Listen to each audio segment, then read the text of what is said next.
Amigos, vamos falar sobre um tema que não pode ser ignorado: o perigoso jogo com as drogas e suas consequências devastadoras.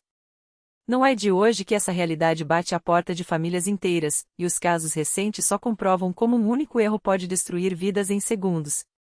Imagine a cena: um homem de 44 anos, morador da Rússia, é levado a julgamento acusado de porte de heroína. Enquanto o juiz lia a acusação, uma busca surpresa revelou não só a droga, como também uma seringa e um frasco escondidos. Tudo foi encaminhado para a perícia, e o resultado? A confirmação de que se tratava de substâncias ilícitas. O detalhe absurdo? O próprio acusado, em um ato de colaboração inquestionável, sugeriu que a polícia revistasse sua casa, como se isso fosse atenuar a situação. Resultado?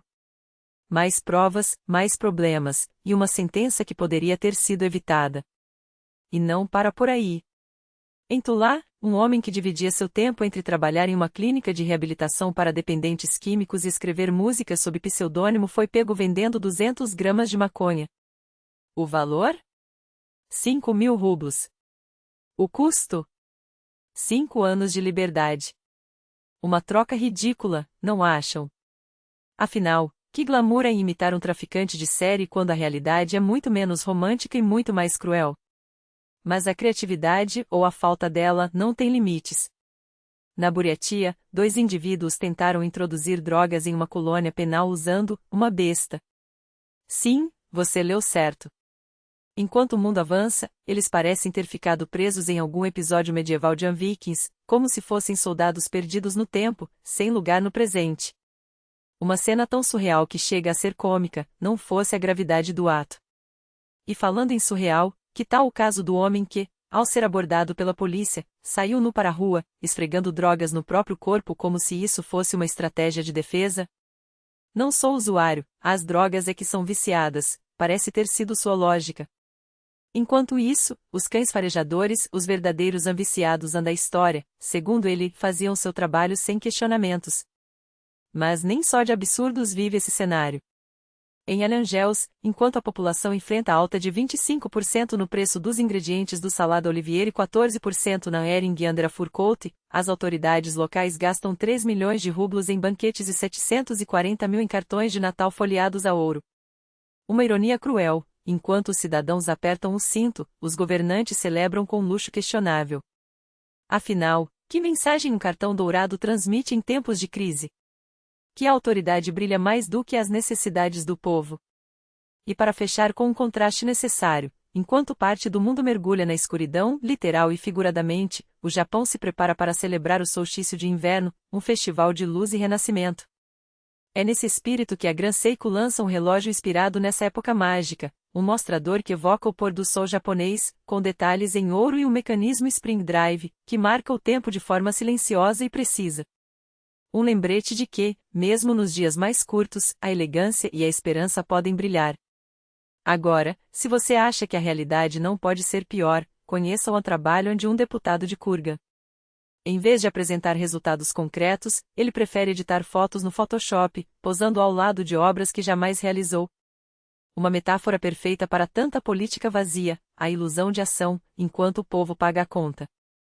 Então aqui vai um conselho: se você quer deixar sua marca, faça como eu, use a ironia, a crítica, a criatividade. O mundo valoriza quem ousa pensar diferente. E se a inspiração faltar, lembre-se, até os piores exemplos podem servir de lição. Afinal, entre ser um anarco-barônia de ocasião ou um político de fachada, melhor ser simplesmente honesto. E, de quebra, presentear alguém com um Gran Seiko. Porque, no fim das contas, o tempo é o único luxo que não podemos desperdiçar. Eis que o mundo continua a nos surpreender com sua genialidade burocrática e soluções que só poderiam nascer de mentes brilhantes, ou, pelo menos, de quem acha que são. Vamos analisar: enquanto alguns se preocupam em consertar estradas com arame farpado e fé, outros preferem atacar o problema pela raiz. Ou melhor, pela lua. Sim, em Lipetsk, moradores reclamaram de uma poça d'água que teimava em não secar. A resposta das autoridades? Enviar um solitário zelador com uma pá para, literalmente, remover a água manualmente e jogá-la no gramado mais próximo. Não, não é piada. É engenharia social em sua forma mais pura. Agora, em vez de um charco, temos um gramado encharcado, progresso. E, claro, o risco de alguém escorregar e descobrir que a gravidade ainda funciona. Mas quem se importa?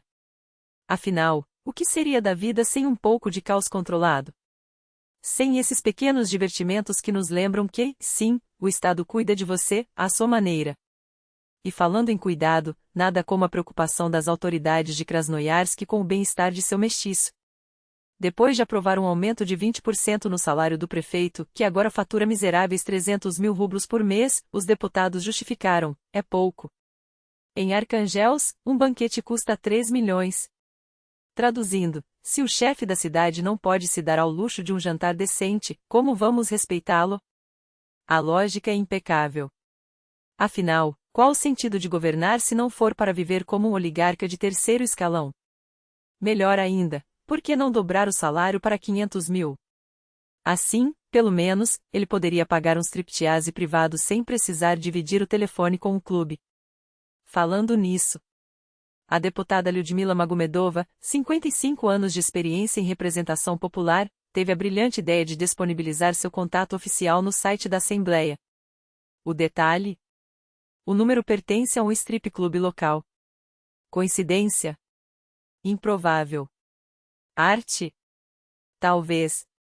Afinal, política e entretenimento adulto têm mais em comum do que imaginamos, ambas exigem performance, um público crédulo e a habilidade de vender ilusões. A pergunta que não quer calar: ela trabalha lá? Ou apenas inspira? As autoridades do clube, questionadas, negaram veementemente: aqui não tem deputada, só artistas. Bem, não é todo dia que a linha entre serviço público fica tão tênue. Mas se você achou que nada poderia superar esse nível de absurdo, espere até conhecer a solução de Kant-Mansis para o problema de acidentes nas estradas. Com 11 mortos e 55 feridos em apenas 2 rodovias, o que fizeram os gênios locais? Instalar lombadas de arame? Não. Pintar faixas reflexivas? Então 2010. A resposta está na fé: chamaram sacerdotes para abençoar as vias. Porque, claro, se a engenharia falha, só resta apelar para o divino. Afinal, se Moscou é a terceira Roma, por que não invocar a proteção de Constantinopla contra buracos e motoristas bêbados? Em um mês, veremos os resultados. Eu, particularmente, apostaria em mais velas do que concertos, mas quem sou eu para duvidar do poder da oração fiscalizada? E enquanto uns rezam, outros agem. Em Samara, um herói anônimo, de máscara, é claro, porque até a justiça precisa de dramaturgia, decidiu dar um basta nos domófonos inteligentes que mais parecem testes de QI para a população. Armado com um laser, sim, laser, ele já destruiu 30 dos aparelhos, filmando cada execução como se fosse um portfólio para a NSA. A polícia? Não vamos investigar. Tradução: por favor, continue. Nós também odiamos esses troços. Afinal, em um país onde o Estado te espiona, mas não te protege, um pouco de vandalismo tecnológico é quase um ato de resistência. E para fechar com chave de ouro, temos o Teatro de Ekaterimburg, onde o diretor Nikolai Kolyada emitiu um documento oficial ordenando que se queimassem 20 anos de arquivos do teatro, porque, afinal, quem precisa de papel quando se tem memória seletiva? O melhor. O documento, embora satírico, tem valor legal. É a burocracia russa em sua essência, tão absurda que vira arte. Ou, como diria o próprio Kolyada, se o Ministério da Cultura não gosta, que vá lavar roupa. Sim, é uma referência a um xiste soviético. Não, eles não têm senso de humor. Moral da história? Se a vida te dá limões, faça vodka. Se te dá buracos, pinte-os de vermelho e branco. Se te dá domófonos, queime-os. E se te dá políticos, bem, pelo menos eles servem de inspiração para o próximo vídeo. Porque, no fim, a única coisa mais previsível que a incompetência é a nossa capacidade de rir dela. E, convenhamos, nesse quesito, a Rússia é uma comediante nata. Eis que a Rússia, mais uma vez, prova que a realidade supera qualquer sátira e que o absurdo aqui não é exceção, é regra. Vamos a um caso que parece roteiro rejeitado de Tarantino após uma noite de vodka barata. Em um canil qualquer, cães de rua recebem uma conversa educativa sobre o perigo de atacar humanos. Sim, você leu certo. Não é piada. É um documento oficial, assinado por Mikhail Barko, diretor de um estaleiro em Azov, que decidiu que a solução para cães agressivos não é adestramento, não é castração, não é abrigos, é uma reunião motivacional com ameaças veladas. O texto é poético em sua brutalidade. Foi realizada uma conversa explicativa com os cães sobre a inaceitabilidade de ataques a pessoas. Traduzindo do burocratês russo, escutem aqui, seus vira-latas desgraçados, se morderem mais um humano, eu pessoalmente venho com uma pá e um saco de sal. Alguns vão dormir para sempre, outros vão acordar em uma jaula. Escolham sabiamente. Barko, em sua infinita sabedoria, ainda acrescenta que responderá a todos os pedidos da administração, o que, na prática, significa, sim, vou mandar vocês todos para o inferno, mas com papelada em ordem. E o melhor. Os cães entenderam.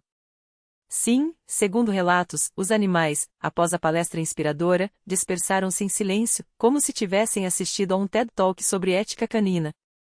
É quase comovente, um grupo de vadios peludos, ouvindo um humano bêbado de poder, e provavelmente de vodka, ameaçar suas vidas, e ainda assim saindo dali com a dignidade de quem acabou de assistir ao Rei Leão. Se isso não for material para um curta-metragem surrealista Cães Russos, uma história de superação, então nada é. Mas espere, porque a Rússia não para por aí. Em Novosibirsk, a inovação bate a porta como um vendedor de enciclopédias nos anos 90, a região assina um acordo histórico para criar a garrafa de cerveja mais leve do mundo. Sim, enquanto o resto do planeta discute energia limpa ou inteligência artificial, os gênios russos estão empenhados em reduzir o peso de uma lata de cerveja em alguns gramas. É o tipo de avanço que faz você questionar: será que eles estão salvando o planeta ou apenas economizando no frete? A resposta, claro, é ambas, porque na Rússia, a eficiência é medida em quilos de lixo reciclável e em quão rápido você pode esvaziar uma garrafa antes de jogá-la no chão. Enquanto isso, em Nizhny Novgorod, um homem decide que os ogros de Shurek tinham razão. Ogros são como cebolas e ele, aparentemente, é como um pepino. Literalmente. O cidadão em questão foi flagrado percorrendo os corredores de prédios residenciais com um objetivo nobre: inserir pepinos em seu próprio ânus e, pior, deixá-los para trás como uma oferta aos deuses do caos. Os moradores não se importam com o ato em si, afinal, cada um tem seus hobbies, mas sim com o fato de que os legumes são abandonados, transformando os corredores em uma espécie de horta urbana pós-apocalíptica. Poderia ao menos levar seus pepinos de volta, camarada, clamam os vizinhos, em um grito uníssono de desespero cívico. É o tipo de situação que faz você perguntar: até onde vai a liberdade individual? A resposta, na Rússia, é clara: até o momento em que seu pepino usado vira problema de condomínio. E falando em liberdades questionáveis, em Moscou, um ladrão prova que o crime não compensa, especialmente quando você é burro. O indivíduo arromba um Lombard, rouba 3 relógios no valor de 345 mil rublos, o equivalente a, digamos, meia dúzia de pepinos de Nizhny, e então, esquece que a porta está trancada. Fica lá, parado, como um gato que finalmente percebe que a janela está fechada, enquanto os funcionários ligam para a polícia e recuperam os itens. O bandido, em sua defesa, poderia alegar que estava testando a resistência psicológica do sistema de segurança. Ou que era uma performance artística sobre o capitalismo e suas armadilhas. Mas, conhecendo a Rússia, provavelmente foi só mais um dia no escritório. Enquanto isso, na indústria do petróleo, mochileiros do crime roubam 1,3 milhão de rublos, uma quantia que, para efeito de comparação, é mais do que o alborista de uma petrolífera ganha em 10 anos. Sim, você leu certo. Enquanto a faxineira passa o pano em pisos que valem mais do que seu salário anual, um grupo de gênios da informática, ou seja, caras que sabem digitar a 123.456 no teclado, consegue desviar uma fortuna. A pergunta que não quer calar: o que essa alborista estava limpando, afinal? Dinheiro sujo? Lágrimas de oligarcas? Ou será que, no fundo, ela é a verdadeira mestre por trás do golpe, e todos nós subestimamos o poder de uma vassoura e um balde? Mas se você achava que já tinha visto tudo, espere por Irkutsk. Lá, um homem decide que diálogo é para os fracos e opta por resolver uma briga de vizinhos do jeito russo, com explosivos caseiros. O conflitos. O barulho do reparo no apartamento ao lado. A solução: uma bomba no elevador. Resultado: o vizinho chato cai na shaft, quebra as duas pernas, e o engenheiro improvisado ganha um lugar de destaque nos noticiários e, provavelmente, uma cela com vista para o pátio da prisão. O detalhe mais triste? Ele poderia ter simplesmente batido na porta e pedido para o cara fazer barulho só depois das 9 horas. Mas não. Na Rússia, quando a paciência acaba, a criatividade destrutiva começa. E por falarmos em criatividade, em Komsomolsk-na-Amur, um homem assombrado pelo fantasma de um idoso que ele mesmo assassinou e enterrou no porão em 2017. Sim, o morto apareceu em sonhos, exigiu uma confissão, e o cara, como qualquer pessoa racional faria, foi direto para a delegacia e entregou tudo. É o tipo de história que faz você questionar: será que a culpa corrói a alma ou será que o fantasma do velho era só muito chato? De qualquer forma, a moral é clara: se você for cometer um crime na Rússia, certifique-se de que sua vítima não tenha plano de assombração pós-morte. E assim, mais um capítulo se encerra nesse reality show chamado Rússia, terra do absurdo ilimitado. Onde cães recebem sermões, pepinos viram armas de guerra, ladrões são derrotados por portas trancadas, e fantasmas fazem o trabalho da polícia. Se isso não é eficácia, não sei o que é. Mas, pelo menos ninguém morreu de tédio. Eis que surge mais uma pérola da psicologia russa, o arrependimento sob pressão onírica. Não é que o ladrão tenha sido assombrado por um fantasma qualquer, não, ele foi visitado em sonhos pela própria vítima, que, mesmo morta, decidiu dar uma de terapeuta espiritual. Ei, seu desgraçado, confessa logo, senão eu assombro sua vodka até o fim dos tempos. E o cara, claro, com a alma tão ampla quanto a estepe siberiana, caiu de joelhos em prantos, confessou tudo e ainda deve ter prometido doar metade do butim para a igreja local. Isso não é arrependimento, isso é eficiência espiritual. Por que perder tempo com interrogatórios quando um sonzinho bem colocado resolve o caso? Escrevam isso, Hollywood. O Exorcista do Crime é um thriller sobrenatural onde os detetives dormem no trabalho literalmente, e os criminosos se entregam depois de um pesadelo com a avó falecida segurando uma colher de madeira. E falando em colheres de madeira, vamos ao próximo ato desse circo. Um empresário russo, fundador de uma rede de clínicas oftalmológicas, sim, aqueles que colocam letras gigantes em placas para cegos verem melhor, decidiu que o verdadeiro inimigo não era a concorrência, nem a corrupção, nem mesmo a burocracia russa era o nome de um vírus. Exigiu, com a delicadeza de um trator em uma loja de cristal, que a OMS rebatizasse o Omicron porque, adivinhem? Soava parecido com o nome da empresa dele. Sim, vocês ouviram direito, enquanto o mundo inteiro se afogava em ondas de contágio, esse visionário lutava para que ninguém confundisse a variante do apocalipse com sua clínica de catarata. Não, doutor, não é a Omicron que está te cegando, é a Omicron Optics. E o pior. Ele quase teve razão. Imaginem a cena: um idoso com 90% de perda visual entra na clínica, aponta para a placa e grita: filhos da puta. É esse vírus que me deixou assim, enquanto o segurança tenta explicar que não, aquele Omicron ali é só um branding agressivo. Mas a cereja do bolo é quando descobrimos que, na Rússia, até os aparelhos médicos têm mais mistério que um episódio de Black Mirror. Duas senhoras, sim, duas avós com superpoderes de investigação descobriram que, no Penione Fund, aquele lugar onde você vai para provar que ainda está vivo, havia um dispositivo suspeito coletando impressões digitais para roubar milhões em rublos soviéticos de ouro. Só tem um detalhe: rublos de ouro soviéticos não existiram. O máximo que o URSS teve foram moedas de prata de 50 kopecks, e mesmo essas sumiram na época do Stalin, provavelmente fundidas para fazer estátuas de heróis socialistas ou panelas para fome coletiva. Mas não importa. Para essas senhoras, a lógica é simples: se o aparelho está lá, é porque alguém está roubando algo, e se não é dinheiro real, então deve ser dinheiro imaginário, como aquelas dívidas que o governo russo promete pagar daqui a 5 anos. E não para por aí, o tal aparelho, além de sugar impressões digitais, coletava amostras de DNA no banheiro. Sim, porque nada diz a privacidade como um governo que analisa seu xixi enquanto você tenta entender por que a aposentadoria chegou com 3 zeros a menos. E é aqui que a teoria da conspiração russa atinge seu ápice: tudo isso faz parte de um plano maquiavélico para transformar a população em lagartos de Nibiru. Não ria. Para elas, é óbvio: primeiro te chipiam pelo dedão, depois sequenciam seu genoma enquanto você faz cocô, e por fim, você acorda com escamas e uma vontade incontrolável de votar no Partido Único. E o mais engraçado? Elas não estão totalmente erradas. Afinal, se tem uma coisa que a Rússia faz bem é coletar dados sem explicação. Seja pelo dedão no Penione Fond, pelo reconhecimento facial no metrô, ou pela câmera escondida no banheiro do McDonald's. Sim, aquele McDonald's que não existe mais, alguém, em algum lugar, está arquivando suas informações provavelmente em um servidor que funciona com carvão e orações. E então chegamos ao grande finale, Anton Dolin, o crítico de cinema que descobriu, da pior maneira possível, que ninguém gosta de um chato.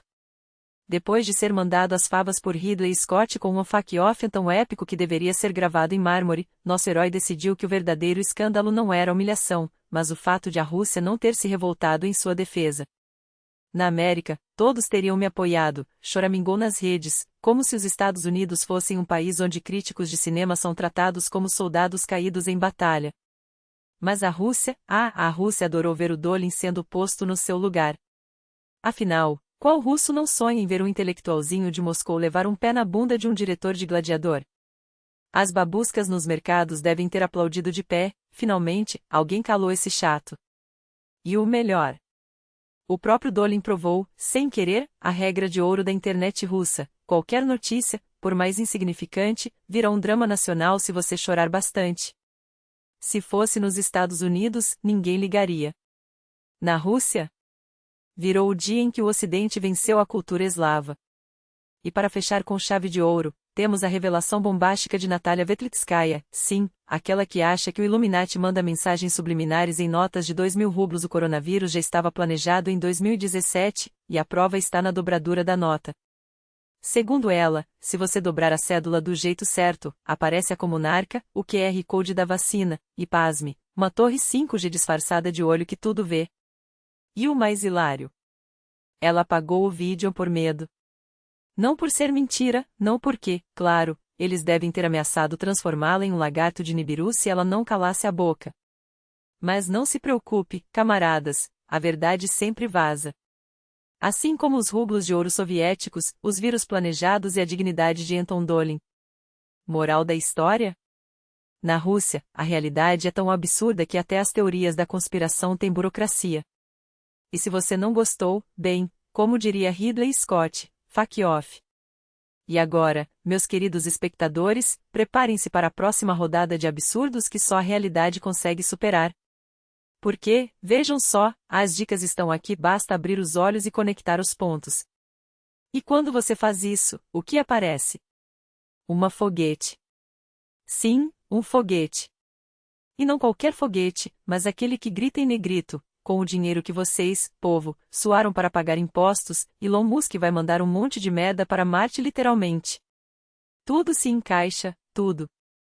Os bilhões desviados, as promessas de colônia marciana que mais parecem uns cão de criptomoeda, os testes de protótipos que explodem como fogos de artifício de quinta categoria. E o melhor: ninguém sabe como eles vão convencer as pessoas a embarcar nessa. Ah, mas é pelo futuro da humanidade. Claro, futuro. Como aquele em que você paga $50 por um apito cibernético. Sim, o Musk lançou isso. Um apito. De metal. Por $50. Não sei se rio ou choro. Talvez as duas coisas, enquanto imagino a fila de lobotomizados comprando o produto só para dizer: eu tenho um apito do futuro. Soiler, você tem um pedaço de lata com marketing de cyberpunk barato. E falando em coisas que não deveriam existir, vamos ao Giga. Ah, o Giga. O homem que, com um único vídeo de férias, conseguiu unir a nação não em amor, mas em pânico moral. Porque, claro, quando um rapper sugere que alguém chupe ovos, sim, ovos, o Yuri do Comitê Nacional de Paz entra em modo em defesa da pátria e escreve uma denúncia épica: esse indivíduo está promovendo um estilo de vida não tradicional. E pior, com galos. Porque, é óbvio, se tem galos, tem conspiração gay agropecuária. Agora, aguardem a inspeção. Porque, claro, o Estado russo não pode deixar um rapper corromper a juventude com ovos. Enquanto isso, as crianças continuam aprendendo na escola que Stalin era um ótimo administrador e que a Ucrânia não existe, mas diga. Esse é perigo real. Obrigado, Yuri. Obrigado por nos proteger dos galos homossexuais. E, sim, eu sei que você está lendo isso agora, Yuri. Nós tivemos. Mas não para por aí. Porque enquanto a Rússia caça influências degeneradas, a Itália resolveu inovar na luta contra o chipamento obrigatório. Um homem de 50 anos, genial, chegou para tomar a vacina com uma mão de silicone e uma pílula no lugar do braço. O plano? Enganar o sistema. O resultado? A médica chamou a polícia. Porque, claro, uma mão de borracha é suspeita, mas um passaporte de vacinação falso? Ah, isso é documentação legítima. E enquanto uns tentam burlar o sistema, outros o aperfeiçoam. A deputada Svetlana Razvorotneva, sim, esse é o nome dela, e não é piada, teve uma ideia brilhante: precisamos ensinar crianças a pagar contas de luz. Porque, claro, o grande problema da Rússia não é a corrupção, a censura ou a guerra, é que as pessoas não sabem como clicar em um pagar no Serban. Devemos incluir aulas de JKH na grade escolar, diz ela, enquanto uma geração inteira aprende que ler contratos é mais importante que pensar. E eu concordo, Svetlana. Totalmente. Porque, no ritmo que vamos, logo teremos adultos que não sabem nem assinar um cheque, mas conseguem recitar de cor os termos de uso do TikTok. O futuro é lindo. Mas não se preocupem, amigos. Ontem gravamos um episódio histórico do Thor tão bom que até o Kremlin vai querer censurar. Então, assistem, curtem, se inscrevem, apertam o sininho, ou o apito cibernético, se preferirem. Porque, no fim das contas, a única coisa que nos resta é rir antes que eles nos proíbam de fazer isso também. Que Deus os abençoe. Ou, no mínimo, que o algoritmo do YouTube não os enterre. Música dramática.